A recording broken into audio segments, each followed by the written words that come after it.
ಪ್ರಧಾನಿ ಮೋದಿಯವರಿಗೆ super power ಭದ್ರತೆ ಇರುತ್ತೆ.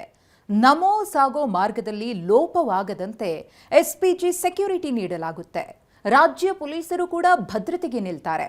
ಆದರೆ ಮೊನ್ನೆ ಬೆಂಗಳೂರಿಗೆ ಮೋದಿ ಬಂದಾಗ ಅವರು ಸಾಗೋ ಮಾರ್ಗದಲ್ಲಿ ಜಿಲಿಟಿನ್ ಕಡ್ಡಿಗಳು ಪತ್ತೆಯಾಗಿದ್ದು ಸಂಚಲನ ಮೂಡಿಸಿದೆ. ಪೊಲೀಸರು ತನಿಖೆಯನ್ನ ಚುರುಕುಗೊಳಿಸಿದ್ದಾರೆ.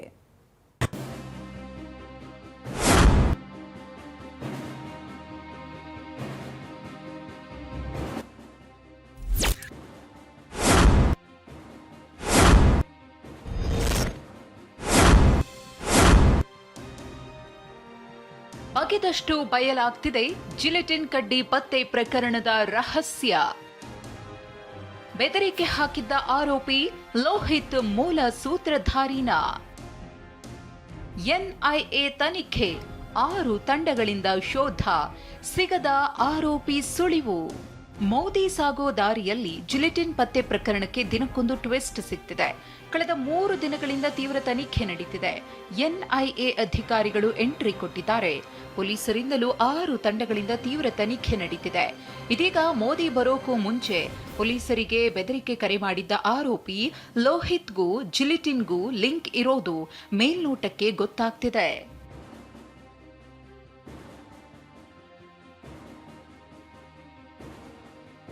3 ದಿನಗಳಾದರೂ ಆರೋಪಿಯ ಸುಳಿವೇ ಸಿಕ್ಕಿರಲಿಲ್ಲ. ಬೆಂಗಳೂರಿನ ಒಡೇರಹಳ್ಳಿ ಗೇಟ್ ಬಳಿ ಪತ್ತೆಯಾಗಿದ್ದ ಸ್ಫೋಟಕಗಳನ್ನು ಯಾರಿಟ್ಟಿದ್ದು ಎಂದು ಸುಳಿವೇ ಸಿಕ್ಕಿರಲಿಲ್ಲ. ಎಲ್ಲ ಆಯಾಮದಲ್ಲೂ ಪೊಲೀಸರು ತನಿಖೆ ಮಾಡಿದ್ರು. ಆದರೆ ಅಂದ್ರೆ ಮೇ 10ರಂದು ಮೋದಿ ಬರೋ ವೇಳೆಯಲ್ಲೇ ಬಾಂಬ್ ಸ್ಫೋಟಿಸುವುದಾಗಿ ಬೆದರಿಕೆ ಕರೆ ಮಾಡಿದ್ದ ಲೋಹಿತ್ ಮೇಲೆ ಪೊಲೀಸರಿಗೆ ಅನುಮಾನ ಬಂದಿತ್ತು. ಈತನಿಗೂ ಜಿಲೆಟಿನ್ ಕಡ್ಡಿ ಪತ್ತೆಗೂ ಏನಾದರೂ ಸಂಬಂಧ ಇದೆಯಾ ಅಂತ ಪೊಲೀಸರು ತನಿಖೆ ಮಾಡಿದ್ರು. ಆದರೆ ಇದೀಗ ಅದು ನಿಜ ಆದಂತೆ ಕಾಣಿಸ್ತಿದೆ. ಯಾಕಂದ್ರೆ ಆರೋಪಿ ಲೋಹಿತ್ ಹೇಳಿರೋ ಸ್ಥಳದ ಸಮೀಪವೇ ಜಿಲೆಟಿನ್ ಕಡ್ಡಿಗಳು ಪತ್ತೆಯಾಗಿವೆ.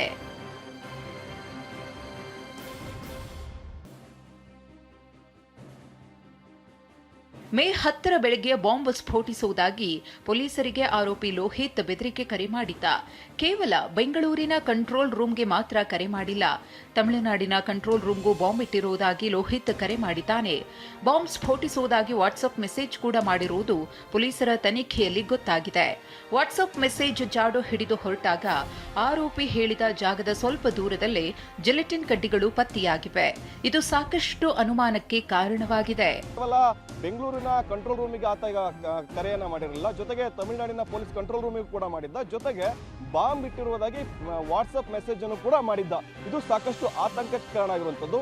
ಬಹಳ ಪ್ರಮುಖವಾಗಿ ಇದರಲ್ಲಿ ಮತ್ತೊಂದು ಅಂಶ ಕಂಡು ಬರ್ತಾ ಇರುವಂತದ್ದು, ಈತ ಏನು ಮೆಸೇಜ್ ಮಾಡಿದ್ದಾನೆ ಅದರಲ್ಲಿ ಈಗ ಒಡೇರಳ್ಳಿ ಗೇಟ್ ಬಳಿ ಏನು ಸ್ಫೋಟಕಗಳು ಪತ್ತೆ ಆಗಿದಾವೆ ಅದಕ್ಕೂ ಸಾಮ್ಯತೆ ಕಂಡು ಬರ್ತಾ ಇದೆ. ಆರಂಭದಲ್ಲಿ ಲೋಹಿತ್ನನ್ನ ವಶಕ್ಕೆ ಪಡೆದು ವಿಚಾರಣೆ ನಡೆಸಿದ ವೇಳೆ ಆತ ಮಾನಸಿಕ ಅಸ್ವಸ್ಥ ಅಂತ ಗೊತ್ತಾಗಿತ್ತು. ಇದೀಗ ಆತ ಹೇಳಿರೋದಕ್ಕೂ ಜಿಲೆಟಿನ್ ಕಡ್ಡಿಗಳು ಪತ್ತೆಯಾಗಿರುವುದಕ್ಕೂ ಸಾಮ್ಯತೆ ಇರುವುದರಿಂದ ಹಲವು ಆಯಾಮಗಳಲ್ಲಿ ಪೊಲೀಸರು ತನಿಖೆ ಮಾಡುತ್ತಿದ್ದಾರೆ. ಜಿಲೆಟಿನ್ ಕಡ್ಡಿಗಳು ಪತ್ತೆಯಾದ ಒಡೇರಹಳ್ಳಿ ಗೇಟ್ ಬಳಿ ಆರೋಪಿ ಲೋಹಿತ್ನೇ ಸ್ಫೋಟಕಗಳನ್ನ ಇಟ್ಟು ಹೋಗಿದ್ನಾ, ಬೇರೆಯವರ ಮೂಲಕ ಸ್ಫೋಟಕಗಳನ್ನ ಇರಿಸಿದ್ನಾ ಎಂಬ ಬಗ್ಗೆಯೂ ತನಿಖೆ ಮಾಡಲಾಗ್ತಿದೆ. ಬೈಕ್ನಲ್ಲಿ ಆರೋಪಿಗಳು ಸ್ಫೋಟಕ ತಂದಿಟ್ಟು ಹೋಗಿರುವ ಬಗ್ಗೆ ಶಂಕೆ ವ್ಯಕ್ತವಾಗಿದೆ. ಹೀಗೆ 10 ಆಯಾಮಗಳಲ್ಲಿ ಪೊಲೀಸರಿಂದ ತೀವ್ರ ತನಿಖೆ ನಡೀತಿದೆ. ಒಬ್ಬ ವ್ಯಕ್ತಿ ಫೋನ್ ಮಾಡಿದ್ರು, ಕರೆ ಮಾಡಿದ್ರು, ಅಲ್ಲಿ ಇದರಲ್ಲಿ ಏನದು ಆರ್ಟ್ ಆಫ್ ಲಿವಿಂಗ್ ಅಲ್ಲಿ ಆ ಜಾಗದಲ್ಲಿ ಬಾಂಬ್ ಇಟ್ಟಿದ್ದಾರೆ ಅಂತ ಹೇಳಿ ಮಾಡಿದ್ರು ಅಂತೇಳಿ ಅವನನ್ನು ತಗೊಂಡಿದ್ದಾರೆ, ಅರೆಸ್ಟ್ ಮಾಡಿದ್ದಾರೆ. ಅವನದು ತನಿಖೆ ನಡೀತಾ ಇದೆ. ಅಲ್ಲಿ ಹೋಗುವಾಗ ದಾರಿಯಲ್ಲಿ ಜೆಲಟಿನ್ ಸ್ಟಿಕ್ ಸಿಕ್ತು ಅಂತೇಳಿ ಅದನ್ನು ಕೂಡ ಅವರು ಏನೆಲ್ಲ ಸಿಕ್ಕಿದ್ದಾರೆ ಅದನ್ನೆಲ್ಲ ತಗೊಂಡಿದ್ದಾರೆ, ಸೆಕ್ಯೂರ್ ಮಾಡ್ಕೊಂಡಿದ್ದಾರೆ ಮತ್ತು ಅದರ ಬಗ್ಗೆ ತನಿಖೆಯನ್ನು ಮಾಡ್ತಾರೆ. ಪಕ್ಕಾ ಪ್ಲಾನ್ ಮಾಡಿ ಬಾಕ್ಸ್ನಲ್ಲಿ ಸ್ಫೋಟಕ ಇಟ್ಟಿದ್ದ ದುಷ್ಕರ್ಮಿ. ಸ್ಫೋಟಕಗಳು ಪತ್ತೆಯಾಗಿರೋ ಬಾಕ್ಸ್ನ ಎಕ್ಸ್ಕ್ಲೂಸಿವ್ ಫೋಟೋಗಳು TV9ಗೆ ಲಭ್ಯವಾಗಿವೆ. ನಿನ್ನೆಯಷ್ಟೇ ಬಾಕ್ಸ್ನಲ್ಲಿ 2 ಜಿಲೆಟಿನ್, 4 ಗಂಧದ ಕಡ್ಡಿಗಳು, 1 ಬೆಂಕಿ ಪೊಟ್ನ, 2 ಬ್ಯಾಟರಿ, ಕರ್ಪೂರ ಪತ್ತೆಯಾಗಿತ್ತು. ಸ್ಫೋಟಕ ಇಟ್ಟಿದ್ದ ದುಷ್ಕರ್ಮಿಗಳು ಪಕ್ಕಾ ಪ್ಲಾನ್ ಮಾಡಿದ್ದಾರೆ. ಯಾಕಂದ್ರೆ ಬಾಕ್ಸ್ನಲ್ಲಿ ಸ್ಫೋಟಕಗಳನ್ನ ಟೇಪ್ನಿಂದ ಸುತ್ತಿ ಇಡಲಾಗಿತ್ತು. ಗಂಧದ ಕಡ್ಡಿಗೆ ಬೆಂಕಿ ಕಡ್ಡಿಗಳನ್ನ ಕಟ್ಟಿದ್ದಾರೆ. ಗಂಧದ ಕಡ್ಡಿಗೆ ಬೆಂಕಿ ಹಚ್ಚಿದ್ರೆ ನಿಧಾನವಾಗಿ ಉರಿಯುತ್ತೆ. ಸ್ವಲ್ಪ ಸಮಯದ ಬಳಿಕ ಜಿಲೆಟಿನ್ ಕಡ್ಡಿ ಸ್ಫೋಟವಾಗುತ್ತೆ ಅನ್ನೋ ಲೆಕ್ಕಾಚಾರ ಅಪರಿಚಿತರಲ್ಲಿರುವುದು ತನಿಖೆಯಲ್ಲಿ ಗೊತ್ತಾಗಿದೆ.